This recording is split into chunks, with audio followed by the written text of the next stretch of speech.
একেবারে থাবা দিয়ে ইনমিন খুইলালাম শালার পোশালা। ভাই বকা দিলেন কেন আপনি?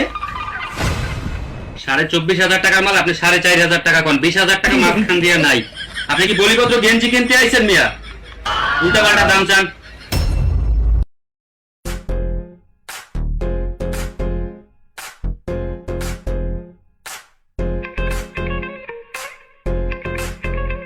কি লাগে ভাই?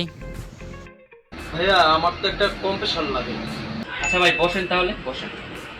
আচ্ছা ভাই বলেন আপনার কি কম্প্রেসার লাগবে, কি কম্প্রেসার দিব আপনাকে? ভাইয়া আমার একটা এয়ার কন্ডিশনারের কম্প্রেশন লাগবে, কিন্তু একটু ভালো হতে হবে। AC compressor. আচ্ছা কয় টনের এসি? 1.5 টন মেবি এরকম। 1.5 টন না? আচ্ছা আপনার জন্য একটা ভালো কম্প্রেসার আছে 1.5 টনের, খুব ভালো চলবে, আপনাকে দেখাই, ঠিক আছে?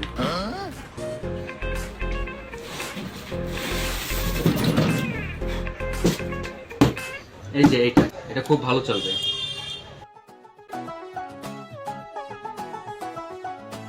হ্যাঁ ঠিক আছে ভাই, এটা চলবে, কিন্তু এটা প্রাইস হবে কত? প্রাইস ভাই আপনি সকালবেলা আসছেন, একটু দাঁড়ান দেখি।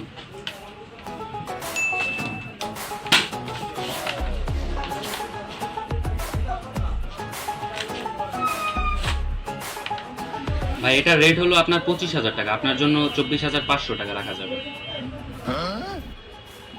একটু কম নেন ভাই। ভাই কম তো রাখা যায় না, আপনার ন্যায্য রেটটাই বইলা দিছি, তারপর আপনি কাস্টমার, আপনি বলতে পারেন, বলেন কত দিবেন আপনি?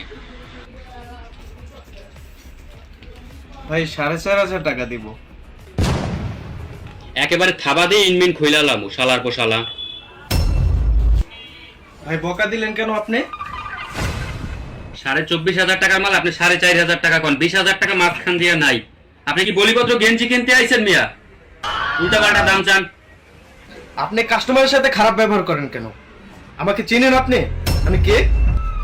আমি একজন সরকারি লোক। আমি চাইলে আপনার লাইসেন্স সব বাতিল করে দিতে পারি। আমার হাতে এত লম্বা। তোর হাত কিন্তু মোরাই তোর পিসকুলে আমি বইরা দিমু, তুই বাইরা। আপনি কিন্তু কাজটা একবারে ঠিক করেননি। আপনাকে আমি দেখে নেব। তুই আর 2 মিনিট থাকলে তোর কিন্তু অনেক কিছু আমি দেখাই গেলাম, তুই তাড়াতাড়ি নে বাইরা বাইরা। আপনাকে আমি দেখে নেব। মাইন্ডে যা বাড়া ভাগ এনতে ভাগ। এই শুন, কি